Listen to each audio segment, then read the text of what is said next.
Karanjia 14 foot उच्च गजानन को मेलाणी लगी विशाल शोभायात्रा पुलिस पक्षर स्वतंत्र व्यवस्था।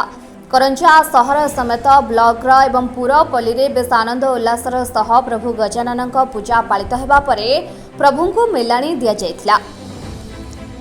महाती साई रे 14 फुट उच्च गजानन को मेलाणी देवाकू स्थानीय मंडप ठारे राति 8टारू भसाणी शोभायात्रा बाहरी विघ्नराज गजानन विशाल प्रतिमा देखा तथा अज्ञपूज्य गजानन धरापृष्ठरू मेलाणी नेबा समय रास्तार भक्तंकर प्रबल भिड़ परिलक्षित होता।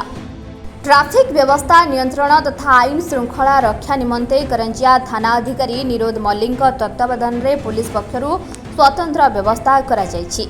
सेहिपरि उपखंड पुलिस अधिकारी सुब्रत कुमार निर्देश क्रमे उच्च ध्वनि संपन्न डीजे उपरे रोक लगा जाइथिबारु कमिटी पक्षरू पारंपरिक वाद्य जोगे भसाणीर शोभायात्रा होइथिबार देखिबाकू मिलिछि। एही पदक्षेप को जनसाधारण मध्य स्वागत जणाइछन्ति।